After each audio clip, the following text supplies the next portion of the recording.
Le vert est conservé, le rouge est effacé, bien sûr. On voit qu'au premier abord, c'est pas mal du tout. Et s'il faudra rectifier des choses, vous allez voir qu'on peut le faire aussi après également. Je vais cliquer sur terminer tout simplement. D'accord? On voit ici qu'il y a le petit bord ici qui n'est pas trop parfait. Je vais cliquer sur terminer, regardez.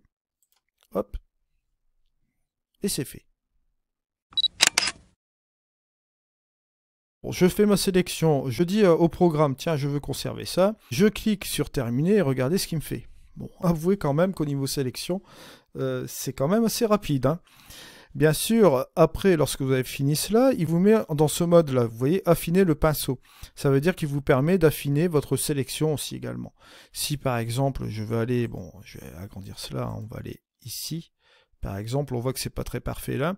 On pourrait tout simplement, bon, aller ici et regarder, passer en Shift X ou en étant en plus, bien sûr. Ça vous met du Paint In ou peindre, ou vous mettre en auto. L'auto marche bien aussi, hein. Et regardez, si je vais ici, par exemple, voilà. Hop, il va me retrouver tout doucement les pixels. Hop, voilà.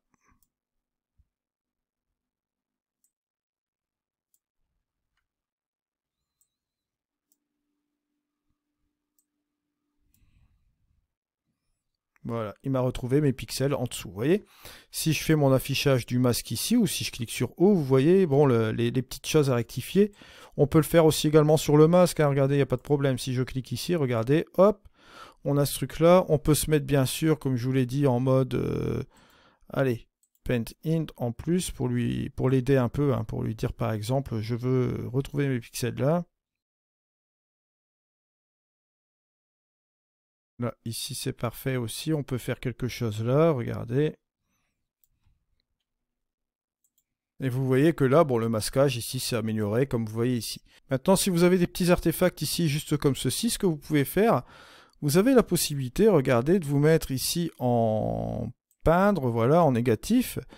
Et ici, vous avez une option qui vous permet aussi également d'avoir la possibilité de pousser les pixels à l'intérieur ou à l'extérieur. Bon, là, si je vais par exemple sur le mode supprimer, regardez ce qui va se passer. Si je vais juste sur les bords ici, on va tout simplement, comme vous voyez là, affiner un petit peu la sélection. Si je mets l'affichage ici du masque, vous allez voir ici tout de suite. Là, vous voyez, si je vais là, hop, on peut supprimer quelques petits trucs là ou ici. Mais vous pouvez faire un double clic, regardez ce qui va se passer. Je vais faire un double clic, 1, 2. Hop, vous voyez que les pixels se rétractent vers l'intérieur. Ce qui fait que ça peut vous permettre d'affiner cette sélection comme vous voyez là. Alors bien sûr, si je reviens ici en arrière, je me dis que cette sélection là n'est pas trop mal. Bah, je peux l'exporter en PNG comme je vous l'ai dit tout à l'heure, ou bien utiliser sur une autre chose où je pourrais attribuer par exemple la photo montage. Voilà, ça c'est la petite introduction, vous voyez, à la sélection que vous pouvez faire sur un objet, bien sûr. Vous voyez qu'il est possible de faire des sélections dans N1 Photoro 2022 et de les utiliser bien évidemment dans d'autres choses. Alors là, je vais réinitialiser mon calque ici et je vais vous parler de la troisième chose ici qui est relativement intéressante. Regardez, je vais prendre, c'est le masque de ligne, hein. Cette fenêtre-ci assez rapidement. Bon, je fais une sélection rapide, voilà, ça et ça. Regardez ce qui se passe, boum, voilà, ici, une fois que j'ai fait cela, je peux ajuster aussi également la courbe, hein, comme vous voyez là, sur cette partie-là de ce masque de ligne, ou sur cette partie-là, si je veux ajouter aussi davantage, et si je souhaite aussi le faire aussi également là, je peux le faire aussi également, et bouger les points, ça c'est pas un problème.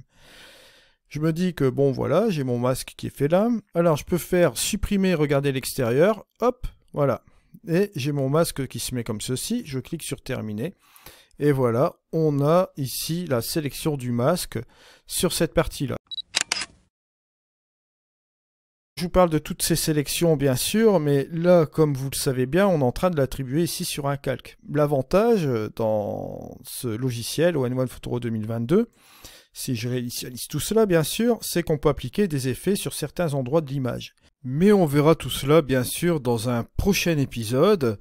En tout cas, je vous remercie de m'avoir suivi. On se retrouve dans une prochaine vidéo, c'était Eddy, allez, au revoir.